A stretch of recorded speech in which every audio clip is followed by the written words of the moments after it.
cheers to you friends, you movie lovers, you friends of the Friday Night Comics No Movies Yes Talk here on my YouTube channel. If you have been hanging in these chats, watching these, what I would call the Gore Vidal show, if you're watching the Gore Vidal show, we appreciate you big time. It has become this great crossover event. If you've been watching my channel a long time, the evolution of John talking about movies is quite expansive. But one of the guys who's really been there top to bottom and been one of my homies for this is Dan from Comic Chop News.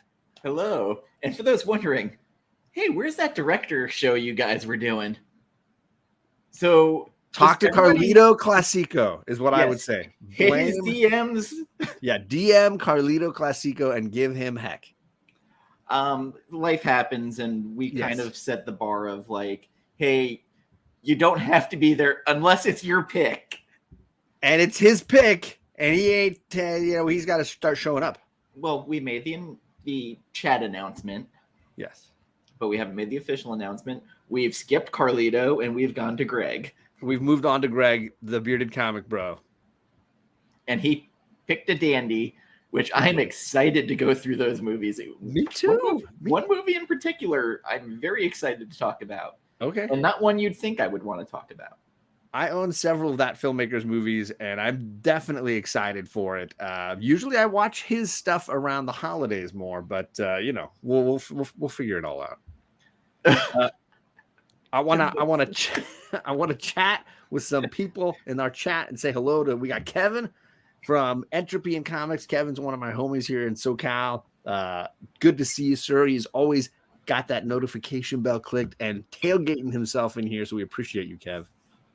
And then Chet, the Chet-I Knight himself, X-Men fan extraordinaire, says, and by the way, your book sucks. I love that movie. We'll get there. We will get there. So, as a reminder, Dan's link is down below for his Instagram and his YouTube channel. Dan hosts this show. We bounce back and forth. It's Scotch and Celluloid. It's drinks and movies. It's a chance to constantly get it backwards. It's celluloid and Scotch. It's close enough. As long as I got the two words,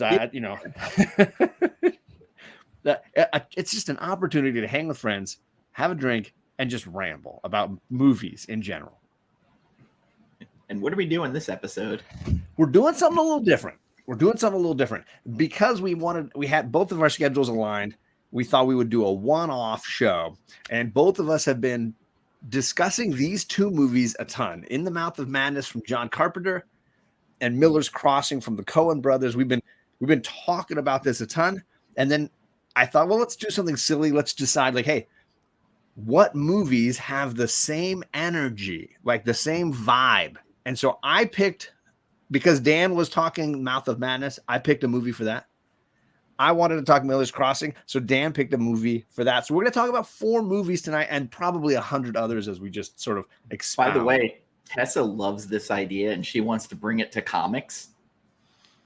Because she's like, that idea is brilliant, especially to get new people reading books that might branch off. And she's like, this is brilliant. Like, and I was like, wow, like we thought about it for movies, and I started thinking about it for comics. I was like, holy shit, you might be right. All these naps are helping you, Tessa. Well, it's that meme, right? Where it's like, show me 2 scenes with the same vibe, and you can throw 2 clips up or whatever. I thought we could do the same for movies and have a fun, silly chat about it. We've got CGC Song Too Crazy in the chat. Good to see you, sir. Hope things are going well on your Friday night. And yeah, you're right, Chet.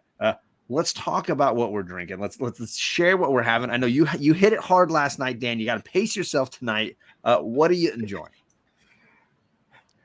From the island of Suntory, I am still drinking the same bottle of whiskey. I'm at the end. It's Suntory times. Make it Suntory times. So that's perfect that you have a movie-themed beverage, because I've got a movie-themed beverage. In honor of the Coen Brothers, I am drinking a White Russian. Careful, man. There's a beverage here. I got some Bailey's cream here. I got vodka behind me and a little milk, and I can mix up another one if I need to, if I run out. So I got my mini bar behind me if I need to reload this, but it's strong. I'm gonna be breathing fire for the rest of the day. Hey man, the carpet. Respect the carpet. It really brought the room together. Yeah. All right. So I think, and you could definitely say if you want to go a different direction, this I kind of want to start with In the Mouth of Madness. I don't know how you feel about that. I am okay with that. All right. So what is it? By the way, I own all the movies that we're gonna really be jumping on here, and we'll talk about the Criterion edition. Yes. So what is it that it has been itching in your mind about In the Mouth of Madness lately? This, by the way, is a John Carpenter film from the early 90s or mid 1996. Mid 90s, yeah. So the thing about it, it's his forgotten movie, like buried within all his other movies. There's this movie no one talks about. And for some reason, I was watching Joe Blow, the movie show that they do. Yeah. And this one happened to pop up, and I was like, fuck, I forgot about that movie. Like, I want to go back and watch it. And then I'm watching it going, why does nobody talk about this? And then I started digging into the whole theories about the movie. So there's a theory that this is his response to Stephen King. It absolutely is a comment on Stephen King, for sure. So he did the movie Christine based on a short novella by Stephen King. And as anybody who has ever worked with Stephen King as a director, he is an absolute nightmare to work with. To the point that during the 80s, he, in his coked out fury, decided to make Maximum Overdrive. Cheers to you, TJ. Happy belated birthday. It was last Saturday. So this may or may not be. He says that him and Stephen King have a decent relationship. But this is an ode to Lovecraft, truly. Basically. And it does the Lovecraftian tropes of your narrator is writing and going crazy. There's and tentacles. Lots of tentacles. They also, funny enough, he asked Metallica to do the music for it. They said, fuck no. So he's like, all right, well, I'm going to write my own Metallica song. So, and it's pretty damn good. The song in the credits at the beginning is pretty damn good. I'm just going to say, it really has great energy. So this movie, it starts out a little slow. It's got a little slow build-up energy. And Sam Neill is basically like an insurance detective. He prides himself on not having his strings pulled. And the opening, he's talking to the guy who runs the insurance for Arcane Publishing. Although, there was an Arkham Publishing based on Lovecraft. So there's little odes. And they're talking about this writer, Sutter Kane, who's this. And Sam Neill just is going, who? This guy walks across with an axe and breaks the window to the place they're eating at. And he kneels down. He goes, do you read Sutter Kane? And his eyes have double, it's almost like two moons colliding. Yeah. It's like double pupils or whatever. And just as he goes, what? He's rearing back with the axe. They hit him with it, and the cops shoot him. Yeah. Yeah. Do you read Sutter Kane? Do you read Sutter Kane? And that's the intro to this movie. Yeah. And then it becomes this mystery. And the mystery of it, too, where he's completely like, this shit's not real. He starts reading the books and having nightmares. And he's also like, these books are trash. He's reading it. He goes, well, I mean, the books are trash, but at least he knows how to write. Yeah, he's making comments about that. There's some shots taken for sure. He goes looking for the town. It was Hobbs End. Hobbs End. So they end up there. A very young,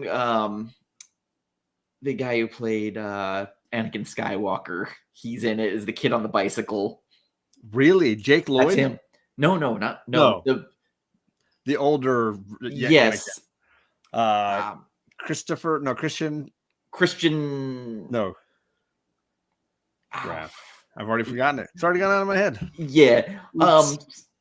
So he is the kid on the bike. Vigo from Ghostbusters is in it. He is. He is.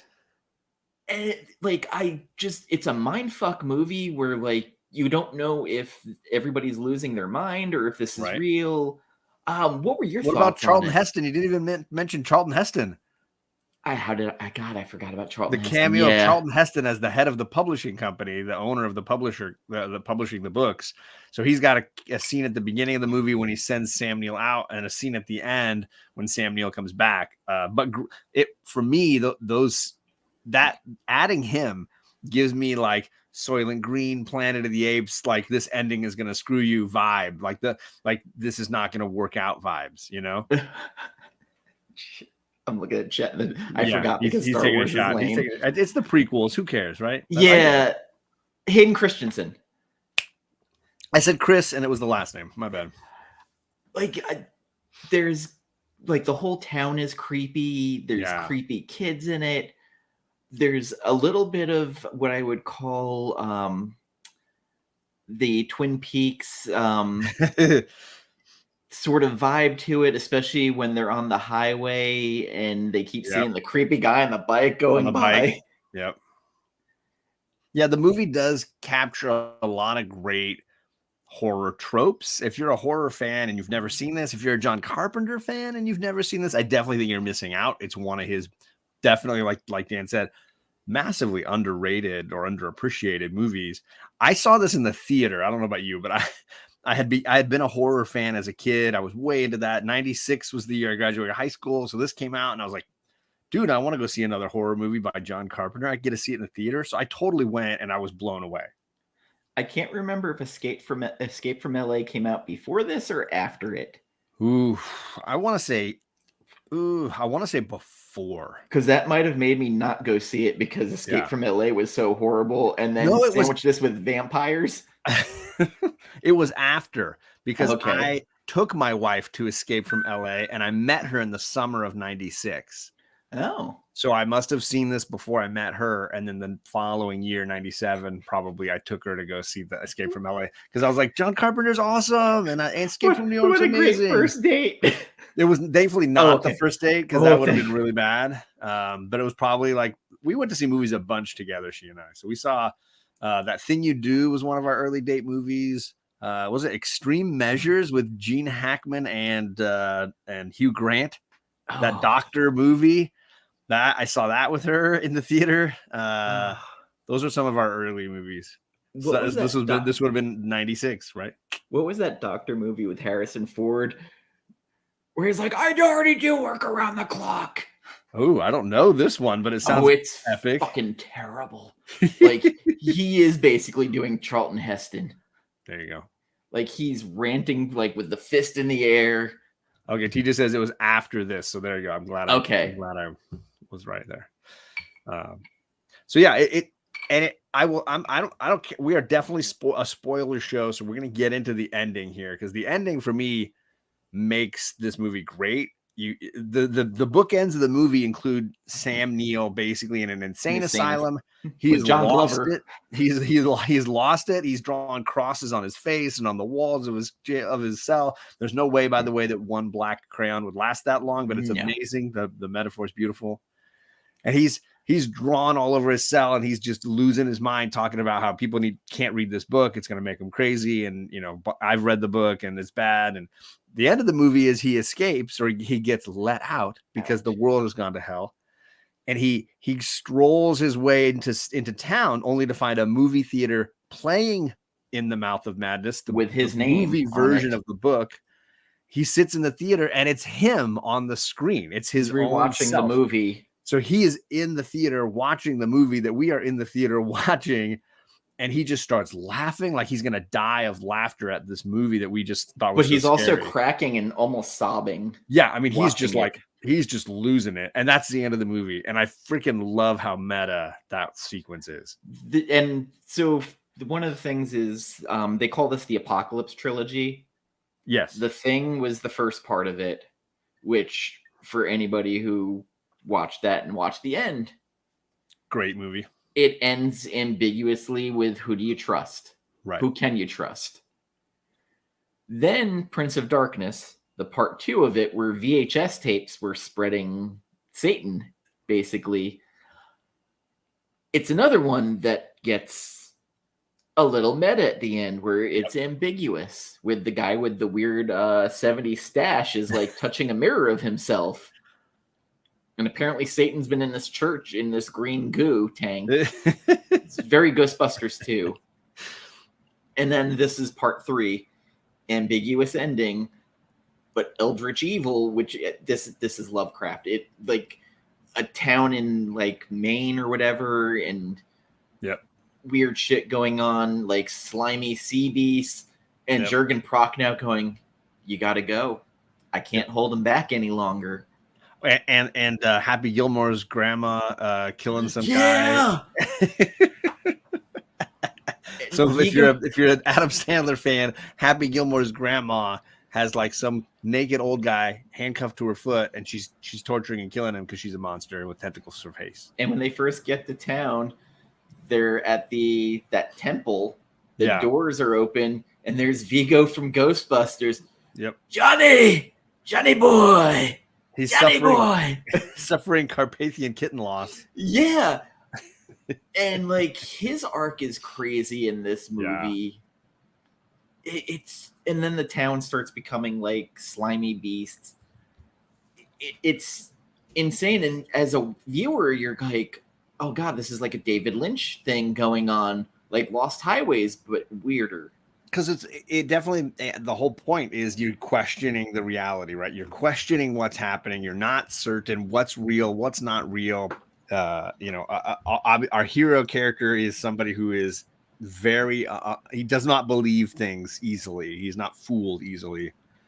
So he is definitely on the border of, this is not real. This is not the unreliable narrator trope.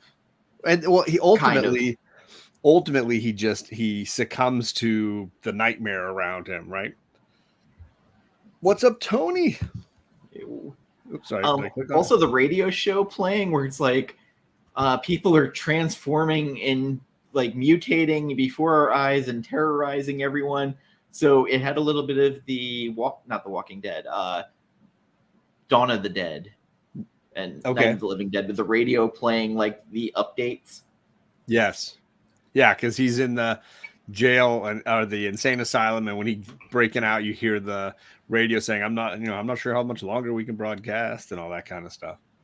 And then Sutter Kane, Jurgen Prochnow, who some might remember from such movies as Die Hard, as the guy who blew up from the C4. Yep. Playing what I thought was John Glover for the longest time, playing it because John Glover and him might as well be the same guy.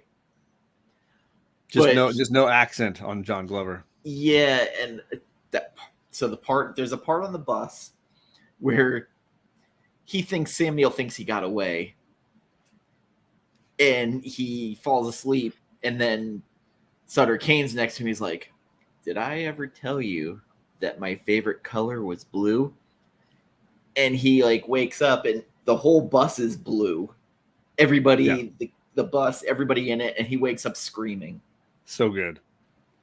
I think what I personally like about the movie is it walks the line between like over the top graphic horror and absolutely intense psychological thriller.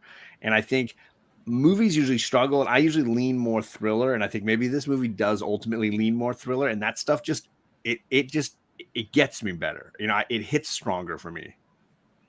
There is also the humor of it, because John Carpenter somehow ended up becoming the horror guy. Coming up, he wanted to do nothing but make Westerns. But that whole old studio Western thing disappeared by the time he graduated from film school. So then all of a sudden it's like, well, fuck, I got to work. And he somehow became that. And then the one Western he wanted to make ended up becoming Big Trouble in Little China. So he always joked that Rio Bravo was his favorite Western. So his ode to that was Assault on Precinct 13. Oh, yeah. Okay. That makes sense. So those were like the two things closest to a Western he ever got to make. Well, that does bring us around perfectly to our topic, right? Which is movies with the same energy. And you wouldn't necessarily compare Rio Bravo and Assault on Precinct 13, but clearly, yeah, plot wise, there's a lot in common having the same vibe or the same energy. What is up, Donnie? Good to see you. Hey. And I saw Richie in here earlier. I'm sorry, Richie, I forgot. Whoa. Uh-oh. Scrolling is not working too well. Where's Richie? There's Richie. What's going on? Sorry, Richie. It's just Dan and I tonight. But if you want to join for a movie show later on, you hit me. You send me the info what you want to do, and we'll hang out, man. So the game is Dan was wanting to talk about In the Mouth of Madness. I had to come up with something that I think had the same energy or the same vibe. I had a lot of options. I ended up sending my list to Dan of the movies I was considering. The one I landed on was also from that same mid 90s era. I picked Alex Proyas's Dark City. Thoughts, Dan? So I watched the director's cut, which I had never watched before. Ooh, I didn't even know there was a director's cut. There is. It's a little bit longer. It fleshes out stuff a little longer. I'm gonna be honest. This movie did not age well for me at all. I watched it in the theaters when it first came out, and I might have watched it on VHS when it came out. Okay. And it was boring. And I never thought I'd say, like, thank God Jennifer Connelly was in there to watch. But so my thoughts are Alex Proyas tried to make an art movie, but he made it super boring. There are elements that are very cool in it. There are other parts that just I don't feel work. And it's funny because Buffy the Vampire Slayer totally stole from this movie with the Quiet Man. Oh, okay. That makes sense. Yeah. And I don't know if Alex Proyas ever recovered from The Crow. I mean, that was a pretty hard thing to have to recover from. So I recommend anybody, if they have Shudder or AMC Plus, they have the Cursed Films mini documentaries on there, and they have The Crow on there. Whoa. About what happened during the filming, and they went into detail what happened. As I understood it, it was a blank that had a portion of the blank that stuck in the barrel, and then when they fired the next blank, it launched that chunk, that projectile. So it gets worse because where they filmed, you didn't have to have union people there. So the people handling the firearms were non-union and not exactly specialists.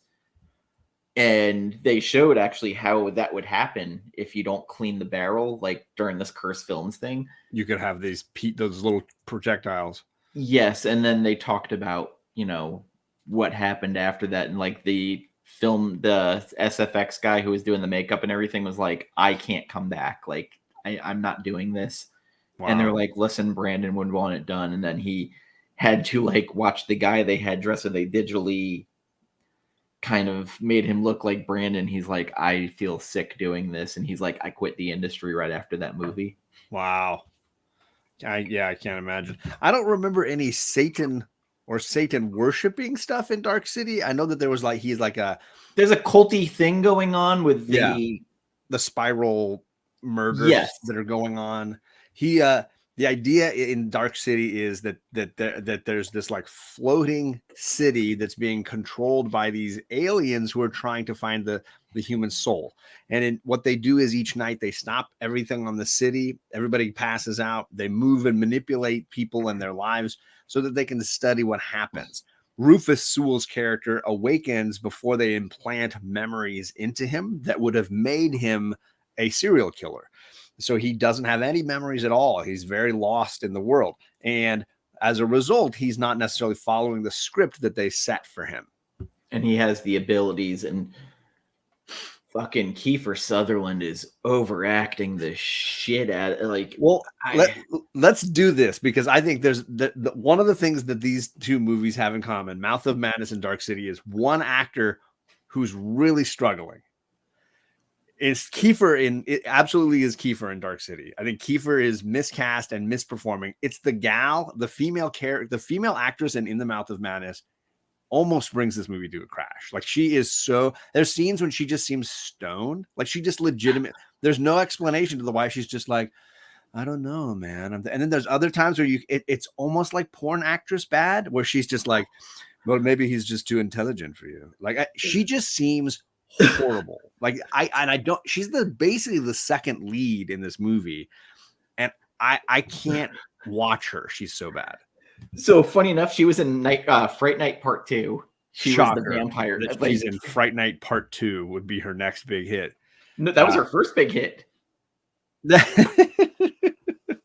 So let's, as far as like things that these have in common for me, obviously you have lead characters who can't tell what is real and what is fake, and the city that they're in sort of being powered by supernatural beings in some manner. Some sort of dark villain is controlling the city where they're residing, and they're stuck question. What's that? A conspiracy, somewhat. Right, there's some sort of conspiracy at the back and supernatural elements. In both cases, the heroes sort of escape the town and escape all of this, but don't necessarily find happiness. They're just at least free from the madness in some ways. A little bit, yeah. It's funny because like the way they make Jennifer Connelly like a lounge singer ingenue, like. Right. Like she's trying. Like it's not the kind of acting she does. No. But I mean, I'm happy to look at her Jessica Rabbiting. Like I'm fine with all of that. It was Bless the Child when Rufus played a self-help guru supernatural cult leader. Carry on. And we will. So I will definitely say of the 4 movies we're talking about tonight, it is my least favorite. But I just felt like the vibe, the energy that I got from Mouth of Madness and from Dark City, like it connected for me. Even the like bizarre look of the film where you're almost like have this like superficial gauze of like suburban cute town and like the cute kids and the cute houses and the little old lady who runs a bed and breakfast. And then in Dark City, it's this like awkward noir. Everybody's got like fedoras and stuff style, but also there's this weird modern like element to it. You know, Dark City felt like a spiritual successor to The Matrix, where The Matrix kind of took a vibe from that. Because this came out before the Matrix. This was 98. Matrix was 99. When we started thinking about doing this, I was worried you were going to pick Jacob's Ladder because I can't subject myself mentally to that movie. It's too much for me. And the reality is I don't like Jacob's Ladder all that much. I don't know that I could watch it again. Exorcism of Emily Rose is another one where the unreliable narrator trope of like, is the priest crazy or did this all happen? Well, let me double check because I sent you my list of the movies that I was going to pick for this. Yeah, I remember there was something. So movies with the same vibe as In the Mouth of Madness. Let's see here. So I mentioned Stir of Echoes was another movie that I was really thinking that had some vibes of this with a lead character who's just kind of going insane. Memento is an easy pick for something like this too. He, not understanding where you are and what's happening. The obvious answer is Event Horizon. And I had to skip it because it just felt too Sam Neill horror-y. Like I didn't... Too much Sam Neill. It was too much. But it's a really good one. I do like Event Horizon. Any of the Wicker Man movies would have worked for this kind of idea. We going there. I mean, any of them. Not the Beast. Obviously, The Shining has a lot in common as far as a writer going crazy and basically we would have gone down a rabbit hole on Kubrick and his behavior. And I don't need that. Now, but here's Fight Club. Yeah, definitely. And Children of the Corn I even threw in there because I wanted at least one Stephen King related product in there. But I want to talk about 50 First Dates. So I went down a mental rabbit hole where I was like, I could pick Adam Sandler's 50 First Dates as a weird, it has some of the same energy as these two movies where you basically have a hero character who gets stuck in this world with a person who has unusual mental state, and then basically their whole life changes because of this person, and they end up basically joining them and living in their psychoses. The journey of Adam Sandler and the journey of Sam Neill is very similar. The difference is one is falling in love and one's falling in horror. But like for me, there's some real, and here's the hilarity. Both movies end with a character watching a movie of how crazy they are. Both movies end with Drew Barrymore is legitimately watching the movie that shows she's crazy so she can understand she's crazy. That's how 50 First Dates ends. I just want you to know that's how my mind thinks. I was the Buck Wild pick I almost went with. I've never made it through that movie. 50 First Dates. I love it. I think it's hilarious. It's a better Adam Sandler movie, and I know I've mentioned him twice tonight already. Stigmata. I think it's easy to put a lot of horror movies in with each other. For me, it was more about what are the characters going through? What is the statement the movie's trying to make? I don't remember Stigmata well enough. Do you? It was Dan? decent. Who's the lead in that? I can't remember. It was Stigmata. Oh God. I just remember like the scar, the hand, the wounds on the hands. Yeah. So I would have gone to the Seventh Seal before I ever got there. But before you got to 50 First Dates? No, to Stigmata. 50 First Dates, that, honestly, like I never finished the movies. Lord of Illusions. Fuck yeah, that was... Good pick. That's a good one. Gabriel Byrne is in that one. Okay, so I thought maybe he was the priest, but I didn't want to... Patricia Arquette. To Byrne. There, he's already got you. Donnie's already got you. Yeah, Tony, Lord of Illusions is a good pick.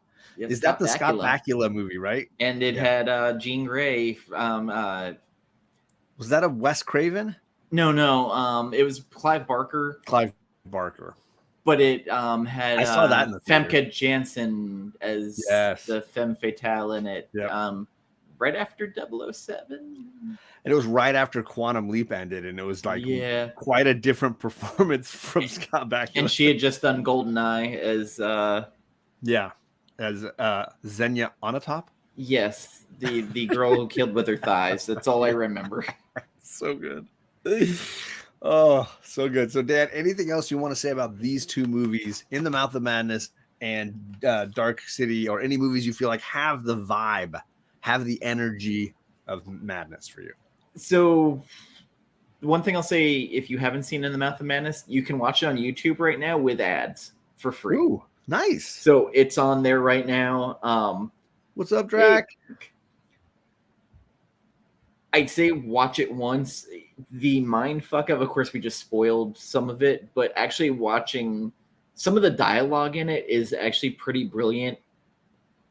Because there's a part in it where they're in the car and the woman who you said can't act says a line about sanity, where she's like, well, maybe us in this reality are the insane ones. There's a lot of great comments on craziness or insanity. There's a lot of great comments on like it's majority a rule, right? Like the majority of people decide what is sane or insane. If we all decided tomorrow that the sky was purple and you didn't agree, you'd be in the minority, you'd be the crazy one. And the whole time, like, they keep talking about how, Sam Neill, his character, his strings can't be pulled, and find out that the whole time his strings have been pulled. Sutter Kane's been writing him. When he pulls off the poster, he sees his face on the poster for the next book. So meta. I love it. And I love the moment when Heston is like telling him like 7 weeks ago. I didn't send you with anybody. You went on your own. He's like, no, I didn't go with, I went with this, you sent me with this woman. And then he's like, well, at least I destroyed the manuscript. And then Heston's like, what are you talking about? You sent it to us months ago. And he's like, you can't let people read it. They'll go insane. He's like, well, I hope they do, because the movie comes out next week. Like the little moments that are built into those, it's just, they work really well. There is a movie with Paul Dano that I'm going to, it's called Ruby Sparks, where it's Paul Dano and Zoe Kazan in it. Mm-hmm. And his fictional character comes to life. that he's writing in a book, and he can control her by typing the story. So like he sees a guy talking to her, he goes in the room and starts typing and makes her throw a drink at the guy. And it leads to this crazy fight between them. But like, it's him realizing how he's a control freak and everything. It was kind of fascinating, but it was the whole thing of like a character come to life that this character's writing basically on the fly and made love him from typing in the story. This concept of the power of a writer to affect the real world, right? Yes. Yeah. It's actually like I'm not a big rom-com fan. It's borderline rom-com and like almost horror film. Well, that makes me think of, and I'm not going to remember the name of this Will Ferrell movie where he realizes that he's a character in a story and Emma Thompson is writing it. Oh yeah. And he starts to go. At first he starts to hear the narrator's voice. And he's just walking around and the narrator's talking, and he's like, "Wait, what? Like, why do I?" Yeah, it's very another one. But it's the idea that he finds out he is a character in a story, and it changes his whole life. What's up, Brad? Stranger Than Fiction. Yeah, thank you, Drac. Yes. Adrian to the rescue. That was a very good movie with a similar concept to what's happening in Mouth of Madness. Obviously, totally different genre, comedy to horror, but vibe-wise, you might be able to make some fun connections. That's pretty much all I got to say on this movie, other than like I highly recommend watching it because it is food for thought. Because the movie ends and you sit there, and we've been so trained to wait through the credits to see if something else is going to happen. And I know there's nothing because this came out in 96 and no one did shit like that back then. No.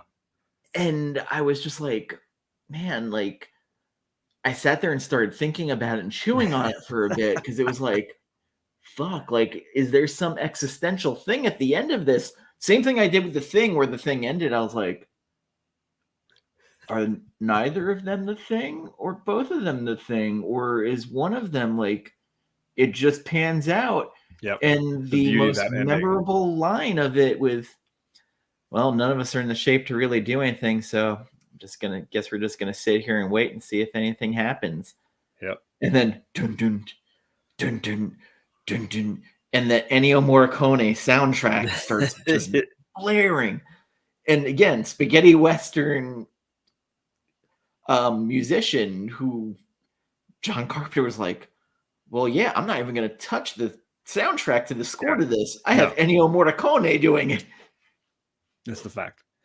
Did you ever see, I have not. Did you ever see the prequel or the remake film for The Thing? Because I was like, there's no way I need to see these. There's just no way. I was strong-willed enough to be able to say, this is stupid. I did watch it because I loved Mary Elizabeth Winstead. Sure. So I was like, okay, she's in it. Uncle Owen. This was the prequel, right? The prequel. Because that focused on the Norwegians, yeah? Yes. Those fucking Norwegians. So the thing that gets me in the prequel, one, they had practical effects. They yoked all of them to do digital effects. Mistake. Because somehow digital effects looked worse than what they did in the 80s, which it literally did. It did such a disservice, and it made me think back to like how great the special effects artist was who had trained under Stan Winston. Yep. And The Thing was his first ever job he did by himself. Oh, I mean, that just the head that falls on the ground and grows spider legs alone is like nightmarish stuff. The dog's head splitting, like there's so much stuff in that movie, and so good. Again, the paranoia of it, and you know, Keith David. There's so much good in it, but like that sequence on the couch when they're all tied up and they're testing the blood is just one of the scariest moments and most sweat-inducing moments in a movie. So you take an appreciation how good things came together with that, between, you know, the special effects artist, Ennio Morricone doing the score to build tension, John Carpenter, who loved Howard Hawks' The Thing growing up, so he had this appreciation of it, and it's crazy how wrong they got this movie. That's the remake or the prequel or both? It's a pre-make. Because I A thought they did a requel? remake too, didn't they? No. It's just it's a prequel. Oh, okay. But so while you're watching the movie, though, they slavishly watched where bodies died and were found in the first one. So when you're going through the Norwegian's cabin, Right. the axe is in the wall exactly where it was. Like they recreated everything. That's Like cool. the detail was amazing. Even the guy who slit his wrists open, that you Yeah. find the blood The just blood completely sickles. frozen. Yeah. So there's parts of it that like I'm like, wow, that's incredible attention to detail. And then you get everything else just so wrong. And it's Well, I even sat there and watched the making of that was on the wow. Blu-ray, and I'm like throwing shit at my TV. I was like, "What the? How do you fuck this up?" I don't even know. Yeah, TJ, we mentioned Lord of Illusion earlier. Scott Bakula, hidden quote unquote gem. Also, that Blu-ray is a ghost. It is The Lord of Illusion. It's $118 to buy this Scream Factory, Shout Factory Blu-ray Hard that came out. pass. That and Manhunter are two of the hardest Blu-rays to get. Yeah. So I know you're dying to talk about our next movie. Yeah, let's jump over to some Coen Brothers goodness and Miller's Crossing. I will say, I saw this movie. It might have been the second Coen Brothers movie I saw. I think I saw Fargo in the theater. People were saying, "Oh, this movie's great," and of course it was. And I was like, I got to see some other stuff by these guys. And I saw Miller's Crossing next, and it was like, wow, this movie went over my head. Like I didn't quite get what was going on. There's so much happening, but every time I've watched it, I've loved it more. And it's to the point now where I'm willing to say this is my favorite of the Coen Brothers movies. Shout out to the dude. I do love you and you do abide. But there's just something about this movie that gets me. It gets me. So let's talk about the topic, what it's about. The movie focuses on Gabriel Byrne in black here, who is the right-hand man to the Irish gangsters in this part of Chicago that are basically running a big portion of the city. Fucking Finney. Albert Finney and his crew are doing really well. It's the midst of prohibition, but who cares? We got all the great booze. We got all the great clubs. Everything's going really well. There's an Italian mobster who's moving in on their area and basically wants a little sharing, a little friendly, working together. The problem is Albert Finney's dating this young lady played by Marcia Gay Harden, whose brother is an absolute scumbag played by Mr. Turturro there. And John Turturro is basically pissing off everybody in town. He's a liar, a grifter, a cheat, and he's causing a lot of problems between the Irish gang and the Italian gang. Albert Finney feels like he's got to protect his girlfriend's brother, and in the midst of all this is Gabriel Byrne, a guy who clearly he sees all the angles, he sees all the plays, and he is trying to manipulate everybody to a solution that works to his benefit. He does not like Turturro, but he doesn't like the Italian mob, and he certainly thinks his Irish mob boss, Albert Finney, is an idiot for protecting his girlfriend's brother, who's a scumbag, and she's clearly just sleeping with him to protect her brother. The whole thing centers around this moment at Miller's Crossing where Byrne is forced to try to kill John Turturro. And he can't do it. He doesn't shoot him. He lets him go and then has to deal with the repercussions of all of this as he's lying and Turturro's hiding out and he can't resist, trying to grift him and all of these things that happen. I think this is a movie with more twists than pretty much any movie you're going to see. It's hard to know what's going to happen next. I think Gabriel Byrne is phenomenal in this. The dialogue I would compare to something like Deadwood. It's very Shakespearean. It's very dense. It's very fast. But if you ride it out, there is no fat on this. Every single scene, every single line, every single moment matters and is important. And if you pay attention, it pays off. So for me, this is one of the best examples of a movie that rewards repeat viewing. So we start out this movie with what I consider an homage to The Godfather 2. Absolutely. Because it's the Hyman Roth scene all over again with basically Leo playing Michael. And So it's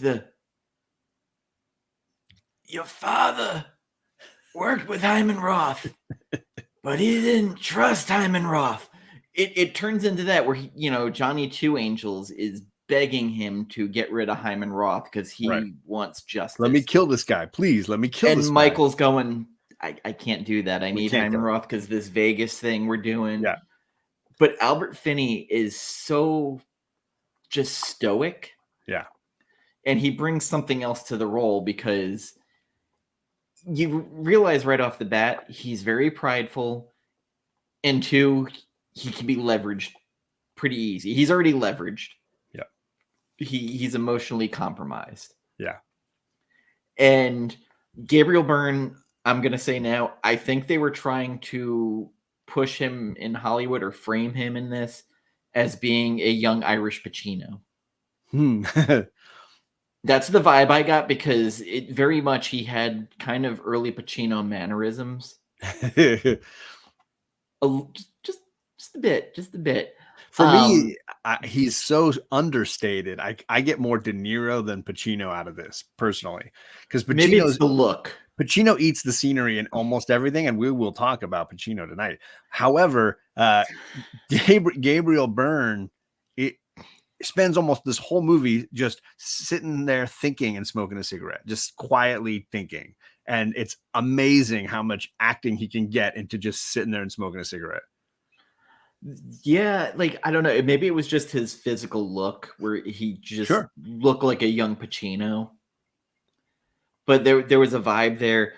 And so this movie is one where you have to do mental gymnastics and remember, wait, what was the last double cross? Because like literally there's, Gabriel Byrne is very good at getting into people's ears in this, where even when he gets in with the Italian mob, he starts, Dane, he might have had something to do. And Steve Buscemi's playing the mink.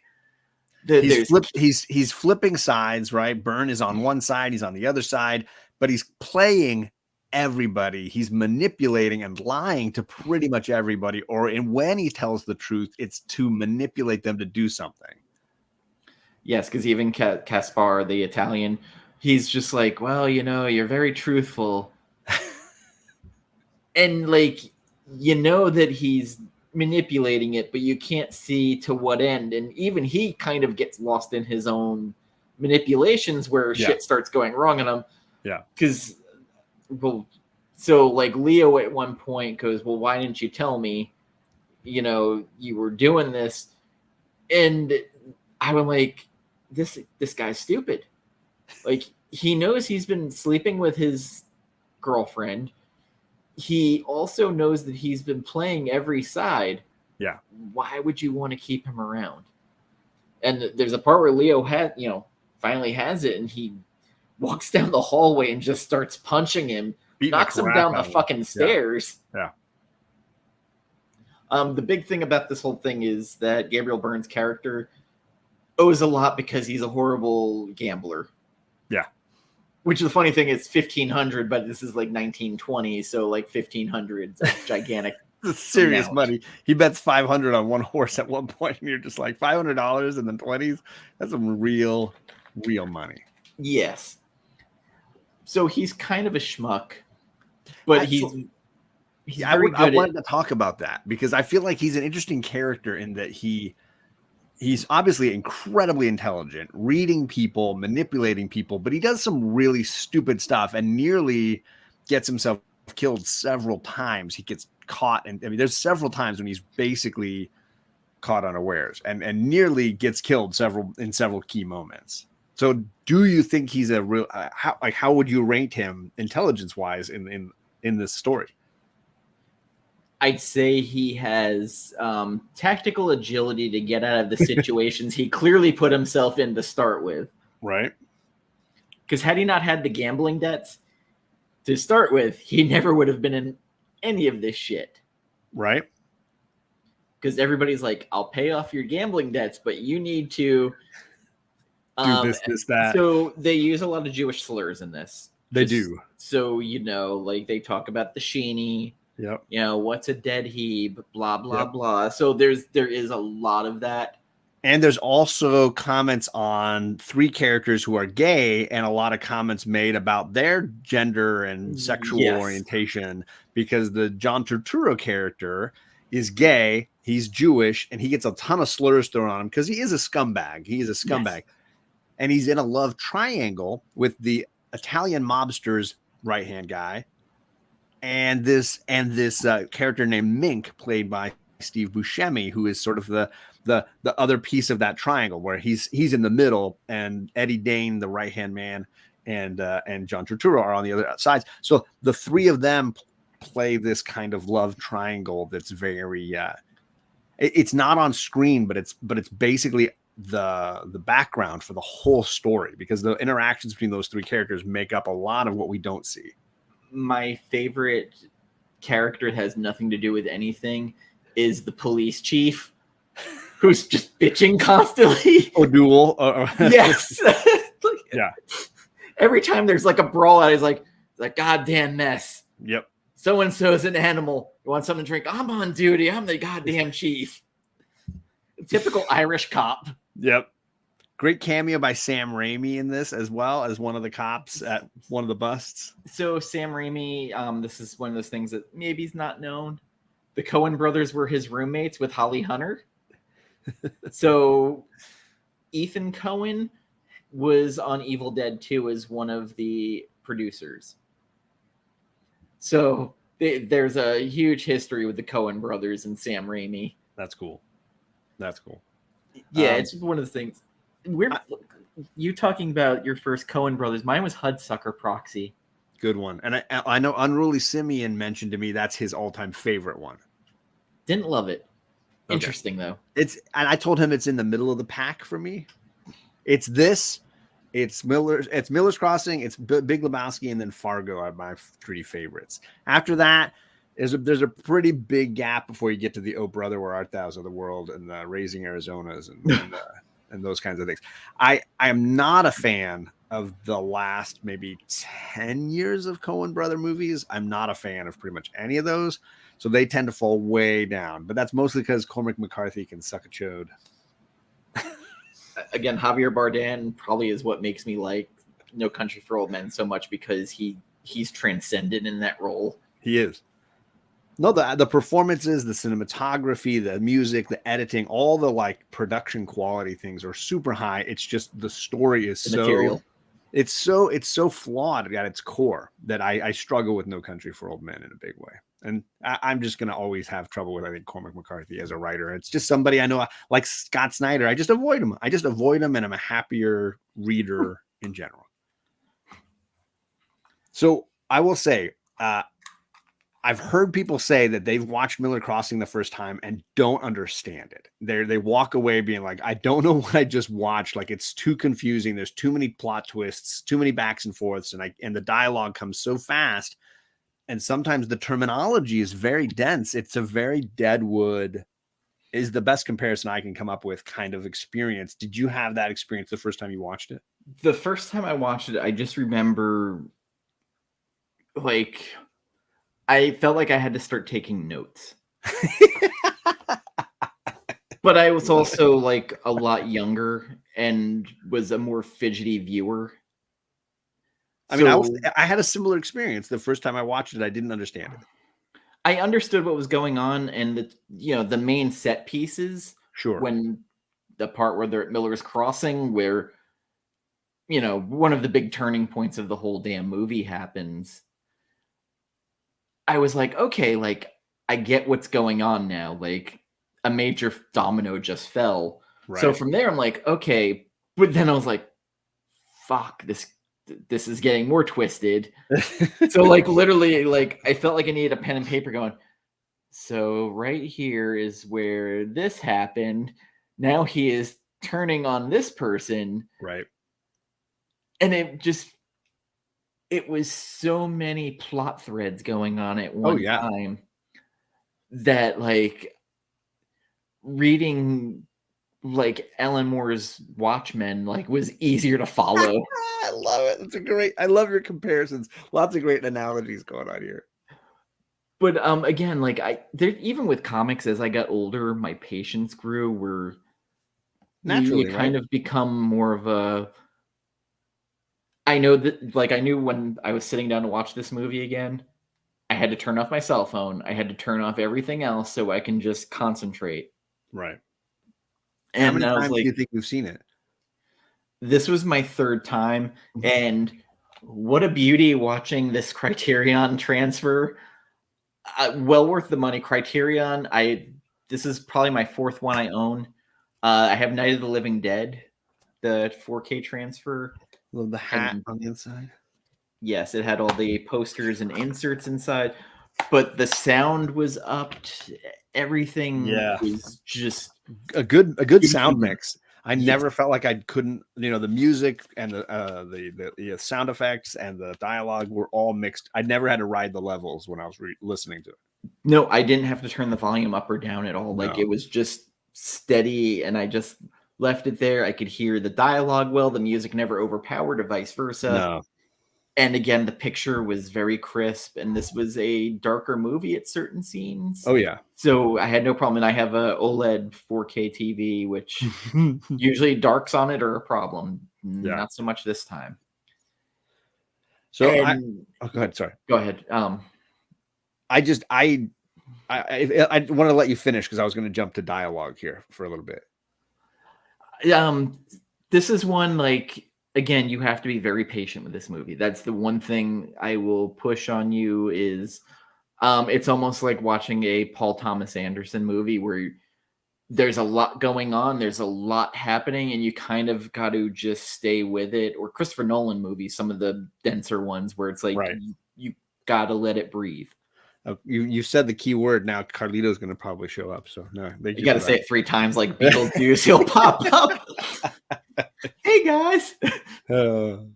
So for me, like, this is a movie that is built on quality dialogue, and there are so many sequences that I watch and feel like every single word is so perfectly placed and everything happens so well. Um, and you got that opening scene with that you mentioned that's very Godfather-esque.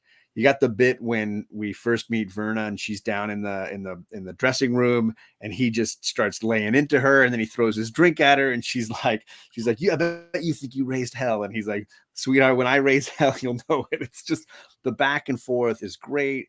And then my favorite scene, and there's a lot of great scenes, but my favorite scene is after he's let John Turturro go. He's doing one of his many moments where, because Gabriel Byrne's character is an insomniac, you have to pick that up watching the movie. The only time the guy sleeps is when he passes out or is knocked out. Drunk. So like the only times you see him wake up in the movie is because somebody hit him really hard or because he drank so much and he has to wake up from a stupor. So he's sitting in bed in the middle of the night, just smoking a cigarette, thinking, because he's always running through all the plays in his head. And he hears somebody knock at his door, and you just see him thinking like, "Oh, somebody's knocking at the door."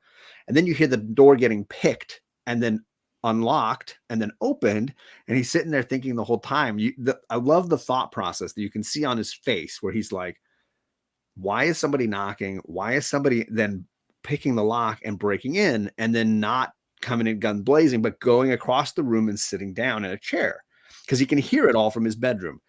And then he smiles because he figures out who it is based on all of this. He gets up and he goes out and he says, "Hey, Bernie," because it's John Turturro, who's supposed to be running and hiding, but he's not. And Bernie's like, "Hey, how'd you know it was me?" He's like, "You're the only one I know who would knock and then break in." Yeah. And then Bernie says, "What? Your friends wouldn't break in?" And he's like, "No, my friends want to kill me. They wouldn't have knocked." I love all of the layers in that dialogue. It's true to the characters, true to the moment, and captures a lot of what they're going through. I thought the dialogue, the end between Albert Finney and Gabriel Byrne, where Albert Finney's like, "Oh, I need you, come back," and he's like, "No, why would I ever do that? Like, Yeah, why would you even want me back?" yeah.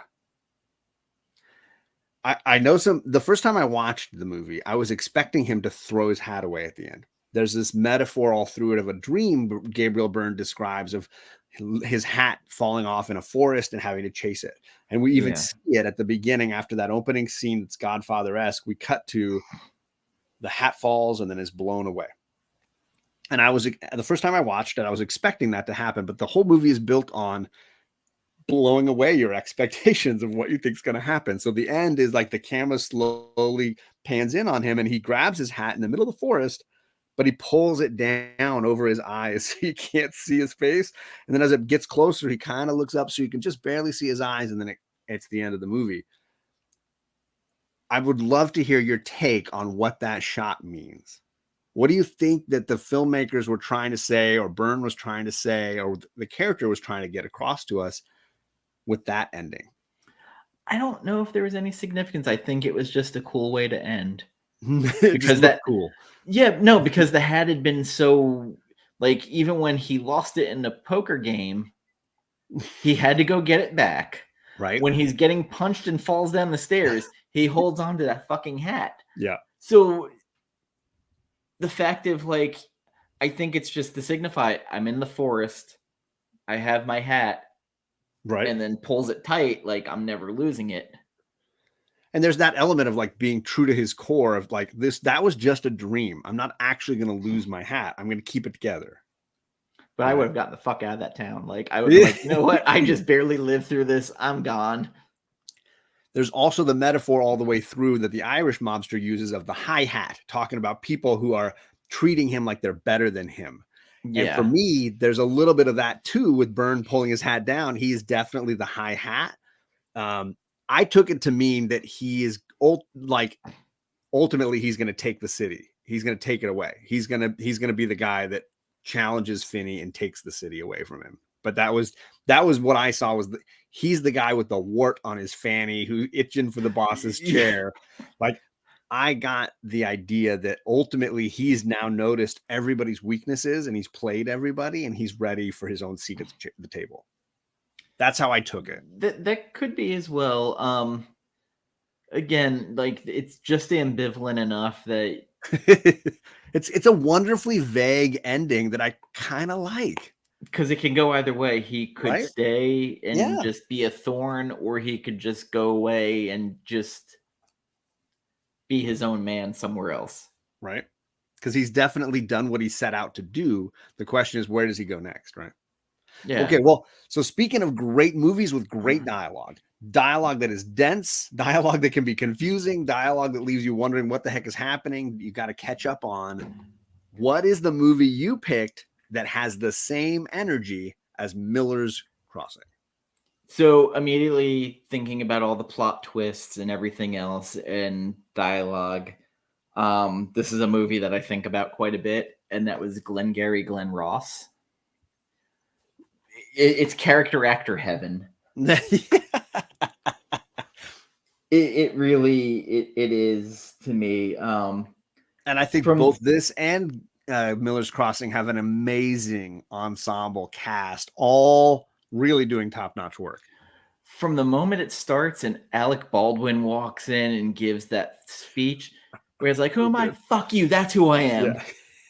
Have you made your decision for Christ? Yeah. Such a great line. And then he's got, he pulls out the brass balls. It takes balls to do this job. You know what? You're driving out there, a fucking Hyundai. Yeah. I'm in a $90,000 Mercedes. Fuck you. That's who I am. But yeah, I remember hearing that Baldwin he had to really like build himself up to do that scene. Cause he's like, that's freaking Ed Harris over there. That's freaking Jack Lemmon over there. And I have to basically like scream at these guys for a few days in a row and just act like I've got the balls to do this, fake it till you make it kind of stuff. So the director is fascinating. Yes. Well, hey, wait, let's stick on like I want to talk a little bit about why you think this is the same energy as Miller's Crossing. Obviously I said dialogue. Mamet and the Coens have very dense dialogue in these movies, right? But like, is there other stuff? It's dialogue. It's the character actors. Because, you look at the actors in the Spacey's probably the weakest of them all. Yeah, Jonathan Pryce, often forgotten. Alan Arkin, another great character actor. Yeah. And you start thinking about it, the dialogue is dense. There's a lot of shenanigans going on with this sales company, and you You start hearing them on the phones giving their spiel. There's stuff going on because like all the salesmen are of course in competition with each other. They all hate Al Pacino's character, Ricky Roma. Yep. He's on the top of the board. Yes. And they're basically like, if you guys don't fucking get on the board, you don't get these prime leads. Everybody's getting first prize is a new car. Second prize, set of steak knives. Yes. Third prize you're fired. And Ricky Roma's top of the board. He is. Hard to beat Ricky. Coffee is for closers. It is, yeah. Always be closing. Coffee down. What did you think I'm funny? Fuck you. That's Murray and Mitch and Murray sent me. Murray. Yeah. I told them that they should just fire you all because a loser is a loser. What is it? What is that, Michael? Attention, ideas, decision, action. Yes. Have you made your decision, for Christ? Yeah. So that line comes out of nowhere, just hits me every time he says Alec Baldwin's got like 10 minutes of just straight cursing them out. He steals this, of course, which is amazing. Like he comes out phenomenal. And then in the scene, like we don't even have Ricky Roma there, Al Pacino, who is playing mid-range Pacino. He's not. Whoa. Yeah, he's only got one really like boisterous scene. The rest of what he does is very like underplayed. It's very like cerebral cycle. He's having these deep epiphanies, but you can see that he's trying to sell Jonathan Pryce, but he's really just like, he's really trying to be philosophical in the moment. I could have listened to him and Ed Harris tell each other to go fuck themselves for like another hour. Or have Kevin Spacey just try to tell you to go to lunch for like 20 minutes. Go to lunch. Go to lunch. Would you go to lunch? Will you go to lunch? Go to lunch. It's interesting because again, there's like a whodunit thing to it because you think certain people did it, and then it kind of twists and turns. Again, David Mamet, his writing is sometimes a little heavy-handed. The play between all of these people and these actors is fantastic, and knowing what we know about Kevin Spacey now, you kind of have to put that out of your head a little bit. Isn't that the truth?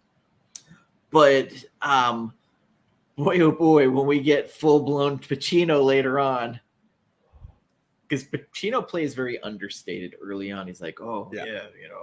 But once he loses that sale, once that sale gets hosed out of his hands, he just unloads on Kevin Spacey, and it's great. It's a great scene. I think whose fucking nephew are you? Yeah. Rule number 1: you don't open your mouth unless you know the shot. So I will tell you all watching this, and anybody on the replay, anybody live in the chat, what I texted or messaged Dan the second I finished watching this movie. I was like, you are a freaking genius. You slay at this game of movies with the same energy, because I did not realize until I really started just like putting my brain to it how well Miller's Crossing and Glengarry Glen Ross align. So you've got in both cases shady, we'll say, industries, was it alcohol runners in the Prohibition era, or crappy real estate salesmen, cold calling people. And you've got incredibly male dominated businesses in both cases, backstabbing, double crossing, people who are just there to make their money and get their position of power. You've got at the centerpiece of it all a crime that's being planned, and you're not sure if it's going to actually happen, and it doesn't go down the way you think it's going to go down, right? Whether it's the murder of Turturro's character or the thieving of the Glengarry Glen Ross, the Glengarry the leads. Yeah. I think in a lot of ways these movies have a ton in common, besides like substantive things of like plot, of the way the plot sort of unfolds. You've also, I think, just got the actual like scenery of this male run industry and these great actors all playing these intricate parts in this whole puzzle, these movies really align beautifully. And then, of course, great writing that is incredibly dense that you can't. It's very Shakespearean in both cases. You've got to let the language flow over you a few times before you can actually get the nuance of what's happening. And it's, of course, two powerful openings, and both incredibly stress-inducing. Like they're very like stressful.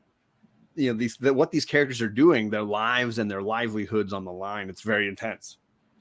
Yeah, and like again, like when Pacino starts going full Pacino, where like he's getting this client drunk and he's like, yo, an orgasm's nice, but then sometimes there's times that, you know, you just feel your balls feeling like cement afterward. He's talking to this guy. He's like, so what's important? Like land, money, cars. It's just, you know, stuff. But he's getting this guy hammered. And then he goes back to the office in the morning. And that's when Pacino goes Pacino. Yep. Where he's just like, you fucking pencil pusher. Yeah. What do you mean the contract? Where they filed? I'm number one. I think there's a great, in both movies, obviously, there's a great comment on hierarchy and the struggles of climbing that ladder and making it to the next rung, and the lies that you have to tell and the backstabbing that you have to do to make it up another rung in the ladder. I think in both cases, Miller's Crossing and Glengarry Glen Ross, really like a challenge to capture. And I think the filmmakers in both cases do a great job of making you feel like you're just in it. Can you explain the title of this movie? It's The Firm. Because the Glengarry Files, but they never say Glen Ross. I don't get the Glen Ross part. Like they say the Glengarry leads. They say this a ton. Yeah, but and it's the name of like, because it said like the Glengarry Ranch. Yeah, like Rio Rancho property. Yeah. So I wonder if the Glen Ross might have been the former company that Glengarry took over, or there were other leads. I have no idea. I have no idea what this title means. I'm absolutely I lost on this. I go through this director, his What's resume. James Foley. James Foley, where he started out directing Madonna music videos. Papa Don't Preach was his. Nice. The movie Reckless. Reckless. At Close Range with Sean Penn. Oh yeah. Madonna, True Blue. Who's That Girl? That movie. Wow. My favorite. He did a couple of episodes of Twin Peaks. Then he did this movie in 1992. Okay. And then he followed it up with Fear, starring Marky Mark and Reese Witherspoon. Wow. Ouch. Followed that up with The Chamber. Was that the Christian or the Chris O'Donnell?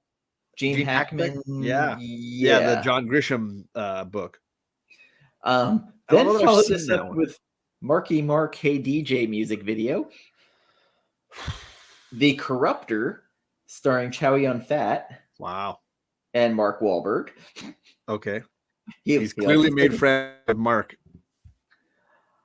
And then we get to one that is... Oh, I think I know that. Is it The Negotiator? Is that one? Perfect Stranger. No, I don't know that one. But he did episodes of Hannibal. F. Gary Gray, sorry. He did episodes of Hannibal. Wait, James Foley directed episodes of one of my favorite shows? Yep. God damn. Yep, shocked the shit out of me. Yeah, that's surprising. Did a couple of episodes of House of Cards. Ooh, all right. Did Wayward Pines, and then he directed 50 Shades Darker and 50 Shades Freed. Goodbye, career. I hope he got paid a lot for these. I can only hope he did. Because, what a crazy career. How would you pick that guy to direct a David Mamet play? That's crazy. I don't know, other than maybe David Mamet hung out with Sean Penn and Madonna or something and just knew him from I don't know, but again, this movie's shot great. Beautifully photographed, yeah. But I mean, it had to be, it's David Mamet's material probably pushes this.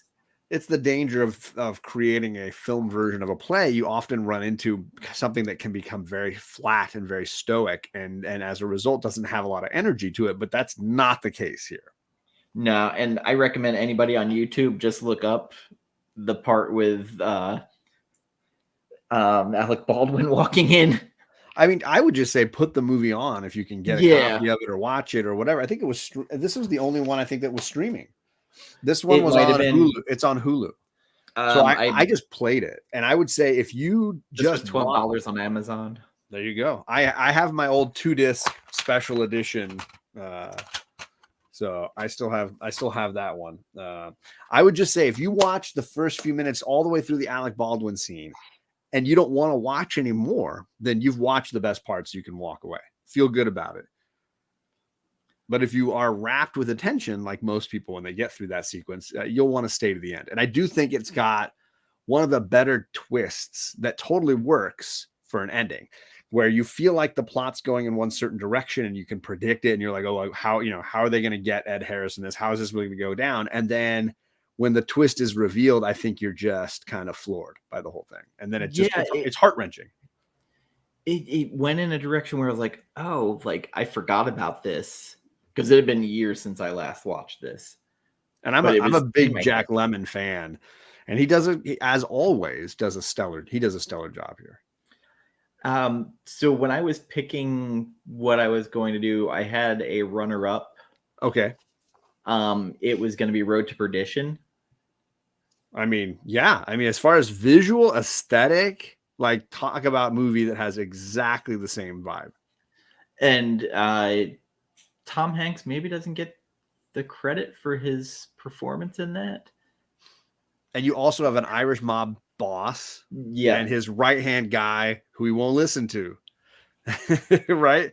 And as a result, they come to part ways, and it all just goes to heck as a result. And somebody needs to kill Daniel Craig because Daniel Craig's an asshole. The performance was good in that. I appreciated. I wasn't going to pick History of Violence, because no one needs to see Viggo Mortensen running around with the Russian mob naked. I am happy to watch History of Violence again and again and again. I will happily watch Eastern Promises. You're not going to get as much. Oh, right, that was Eastern Promises. That was. I'm sorry, I'm mixing that up with History of Violence. Eastern Promises. I mean, you get Viggo nude in both. So I mean, but you get Maria Bello in History of Violence with him versus the Russian mobsters in the sauna or whatever. Yeah, that was the sauna fight that I was thinking of. Yeah, I was confused. Both are really good. I'd happily watch. Those are both Cronenberg, right? I think it was David Cronenberg that did both of those movies. I knew History of Violence. I wasn't sure about the other one. I think it was the follow-up where they basically worked together again, like immediately after. But I'm not 1,000% sure. Cronenberg's got an interesting history as a director. Doesn't he? Too. He's an interesting guy. I don't think I'd ever want to watch his whole milieu because there's definitely a lot of his movies Crash that I never want to watch again. But I can appreciate a filmmaker who wants to push some envelopes. And The Fly still iconic. Yeah, iconic, and he is one of the scariest villains in Clive Barker's Nightbreed.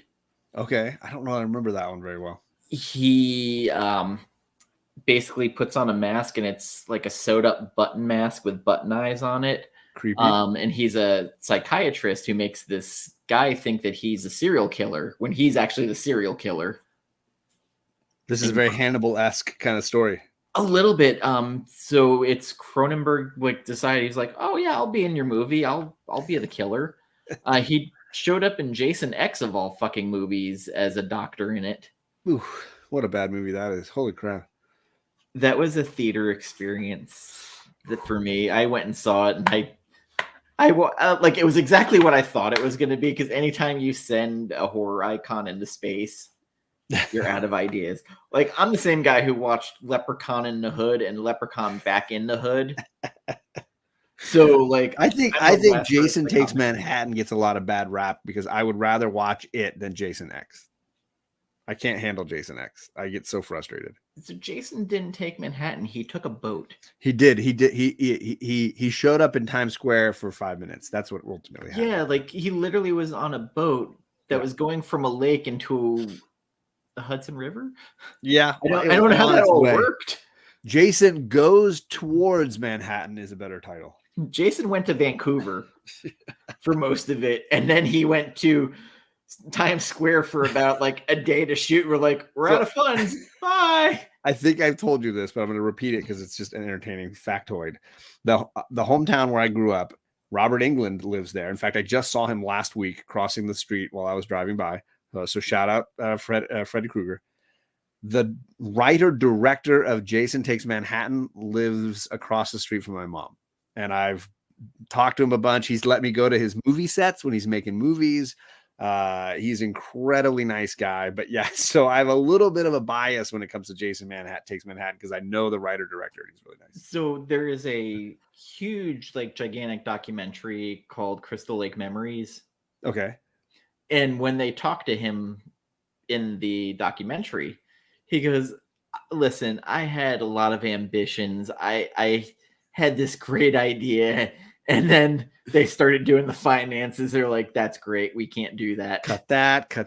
Yeah. Cut this. Yeah. So you kind of feel bad for a minute. And he was like, listen, I know it's not for everybody, but he's like, it wasn't the final Friday.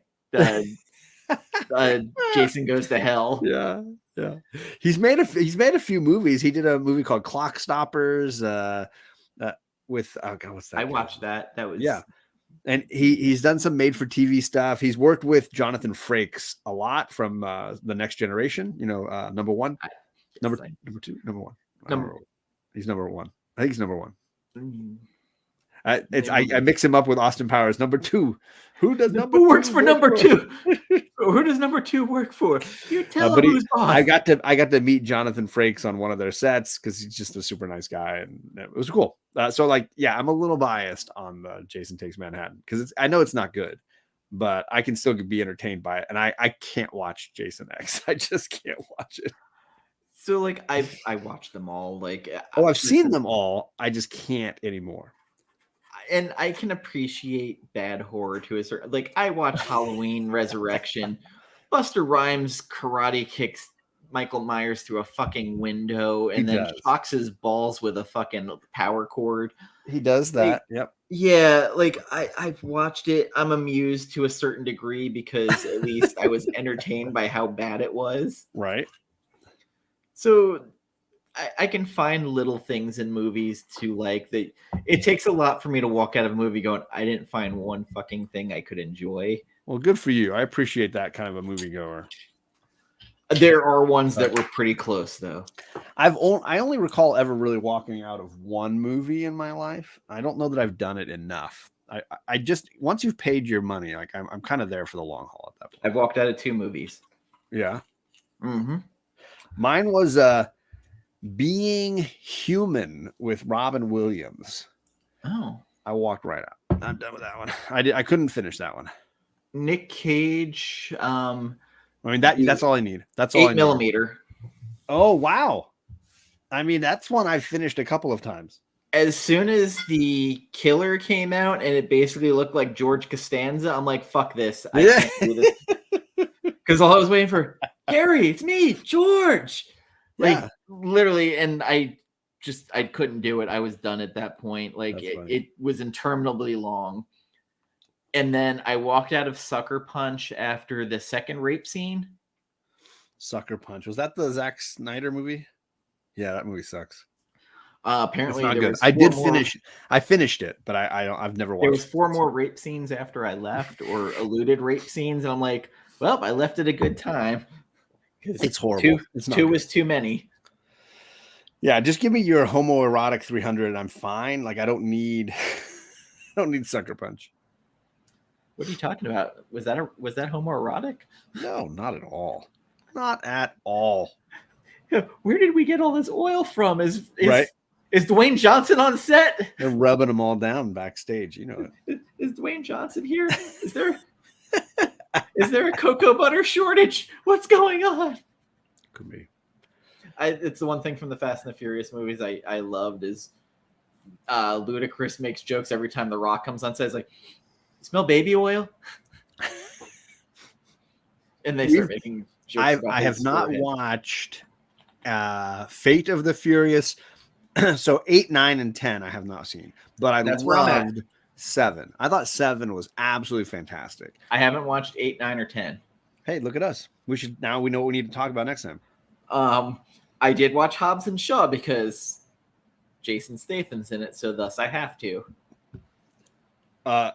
Sorry, TJ. I mean, it's an amazing movie, Tomahawk. But it's a tough ending. Tough ending. Good movie. Yeah, very good. Hopefully you liked it, even though the ending is pretty graphic, pretty intense. I don't know that I have anything more to say. I mean, what more, is there anything more you want to say about Glengarry Glen Ross, Miller's Crossing, movies with the same energy as Miller's Crossing? I know you mentioned a couple of more films at the end there, Road to Perdition. Yeah, it was weird because Glengarry Glen Ross was the first movie that came to mind. That's so perfect. It's so amazing. I could not believe how spot on you were. And it, like, the thing for me was both had very strong beginnings. Because different energy, though, because where you have like very much political back and forth, and then you have thunder and lightning of a rainstorm coming in, and Alec Baldwin just going off on everybody, and him and Ed Harris. Yeah. In particular, like, he just ripped on Ed Harris nonstop. Oh yeah. And then weirdly after this, I watched Major League. Just out of the blue, just let's throw that one on. I was just like, you know what, like, not a palate cleanser, but I just I watched A League of Their Own. I have not watched that in a long time. I love that. That movie is one of the best examples of why you need movies in widescreen. I've seen the pan and scan version. The made-for-TV version of League of Their Own is horrible. Like, they literally like cut the movie in two, and then they add edits between one half of the screen and the other. What was a long wide shot of 4 actresses doing a great scene is now 2 shots cut together, but they're basically the same face fronting angle. So annoying. Halloween, the original, had that. The pan and scan cut off a whole scene where Dr. Loomis is talking to the sheriff, and Michael Myers in the car drives behind him. Like, in the pan scan, when the widescreen came out, like, it was like, oh, shit, there's the car. There's a moment like that in Die Hard 2, Die Hard 1, sorry. Also, in the movie Die Hard, there's a scene where the cop first walks into Nakatomi, and he's like being fooled into thinking everything's cool, and the guy at the front desk is like, no, it's nothing. Sure, go ahead and take a look. This machine, system's always having bugs. And Reginald Vell Johnson walks down the hallway a little ways, and he's almost to the elevators, and he stops and turns around and goes back. In the pan and scan, that's all you see. But in the widescreen, there's a hand holding a gun right around the corner. If he takes 10 more steps, he's dead. Carl. But you do not see that in the pan and scan. They just completely cut that off. It's kind of like that with Tommy Wiseau in The Room, where, there's a football. Now you lost me. So they're having the cinema by my house, June 27th. They're having a screening of The Room. I guess and I'm probably going to end up going because I've always just kind of wanted to go. So this is highlighting that. I mean, I like it. Dan and I have a ton in common, but here's the difference. What I'm planning on seeing in June at a theater near me is Raiders of the Lost Ark is coming back to theaters at a couple of fun screenings, that I'm going to go see that. If it's coming towards me, I'll see that.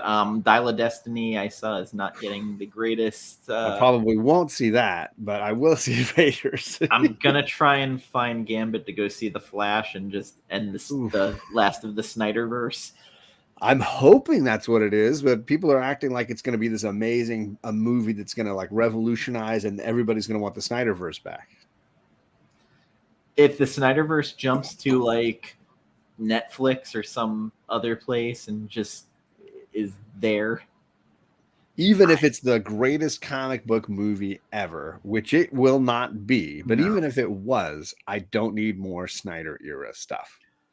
I saw The Flash. Not I The don't Flash. know how to explain this better. Shazam showed up on HBO Max or whatever they're calling it now. Shazam 2, the new one? Yeah. Okay. So I might give that a watch. I haven't watched that, and I haven't watched Quantum Mania. I know that's now on streaming as well. Not great. Yeah, it's too bad. I love the first two Ant-Man It was very movies. busy. thought the first 2 Ant-Man movies were a whole lot of fun. I don't know how you blow that. This one wasn't fun at all. God, that sucks. I'm so and then I disappointed by watched just the the Dungeons concept and being Dragons bad. movie, and I had a lot of fun watching that. Yes, we were borrowing or we're trying out Paramount Plus, so I may have to watch that. The fat dragon in it is my favorite thing ever. The fat dragon. All right. Also Paramount Plus Doctor Who movies, Blu-ray steelbooks. Ooh, wow. I've never seen any Doctor Who with Peter Cushing. I've not seen. No Doctor Who ever. It feels like a universe that's too big. Like I'm not ready to dive into it, and I'm not. It's too much. It's too much.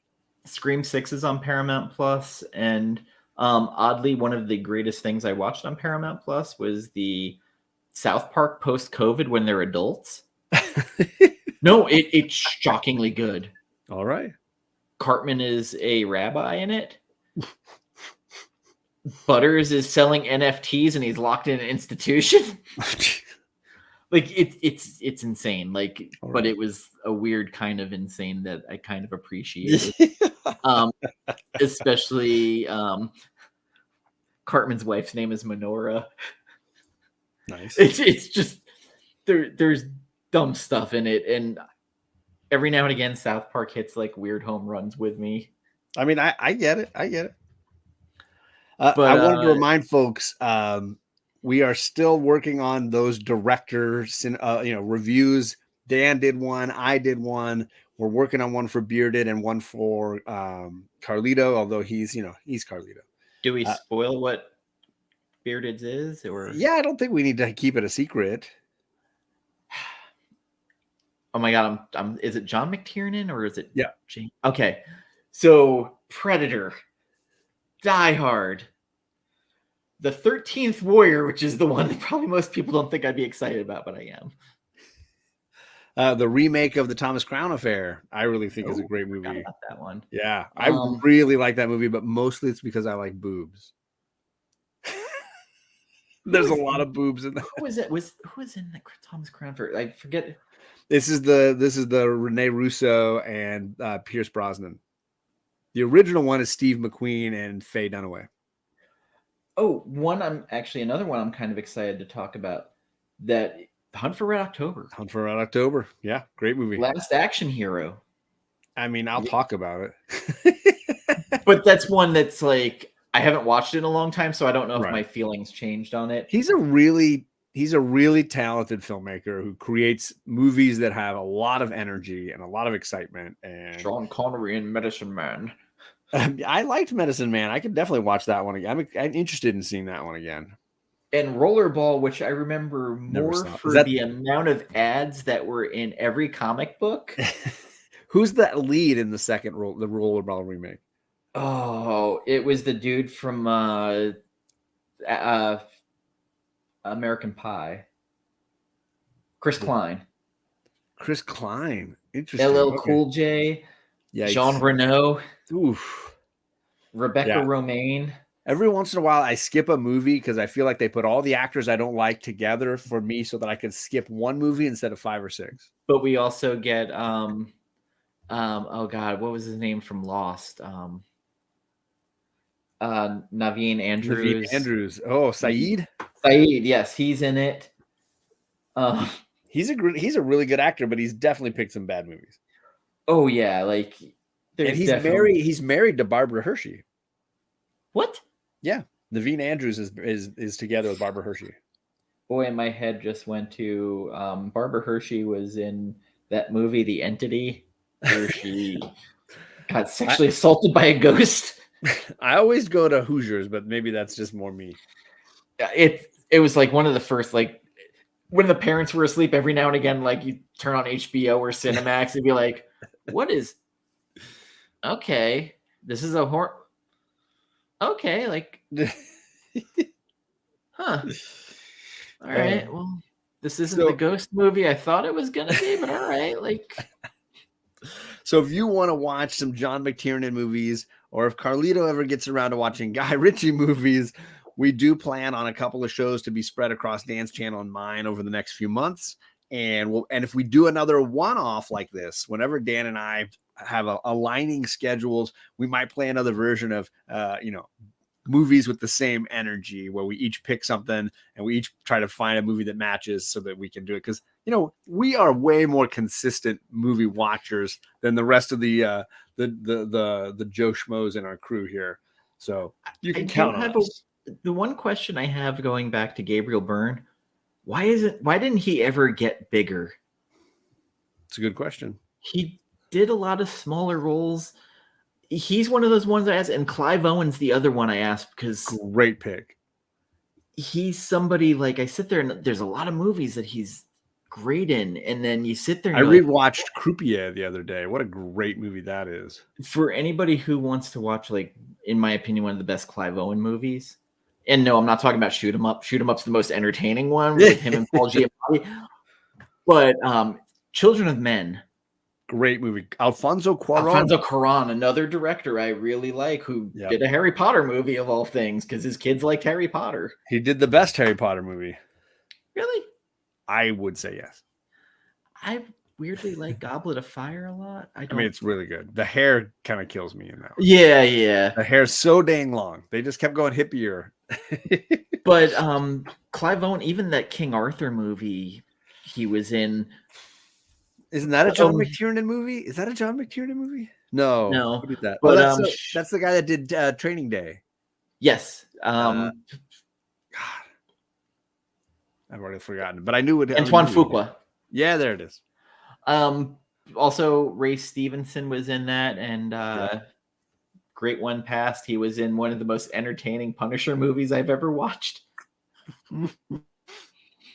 I will say I can't watch any of the Punisher movies they've made more than once. I'm fine the one and done Punisher movies because I don't think they've made a good one yet. Warzone was humorous, and it was very much kind of in the weird Garth Ennis stuff. Which I have a huge issue with Garth Ennis. And then McNulty from The Wire is in it. It's bad. Like doesn't he play what's his name? Jigsaw. Jigsaw, yeah. Lunatic Jim. Oh God. But right. I was like, is that McNulty from The Wire? What the fuck's he doing in this? Who knows?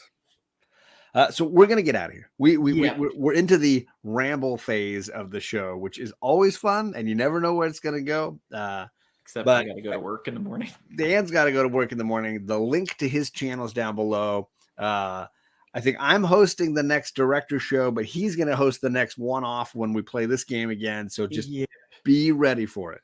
And if you're into comics, because if you're here, you probably are. Tessa is a nerd, and I do a show once a month. Sometimes it might be two, and then every now and again we do some other little one-offs with Gambit and trying to get Jen back onto streaming anything. That's been kind of a chore. Sure. And eventually gonna have Lost in Comics on. And good guy. Second week of July. Apparently, you never know. Like sometimes I get a wild hair and I'll just go online and start talking about stuff. There you go. Last night, Tessa and I talked a lot about indies, and we talked about Image jumping from Diamond and now to Lunar Distribution. Yeah. So that's kind of a big thing, and Diamond's just like the monopoly's done. It's over. As someone who had many issues with Diamond when I used to work for a comic store. Good. Yeah. Those guys are a little inconsistent, to say the least. But appreciate everybody watching. Dan's got some great comic book content. It's not just all movies, so make sure you're subbed over there and following over there, so that when we jump over there next time, that you don't miss it. And please give Carlito shit if you happen to follow him on the interwebs. Send him GIFs or photos of Guy Ritchie movies, and you don't need to say anything else. Just send him that. We appreciate it. And we'll see you guys back again here soon. Bye. Bye.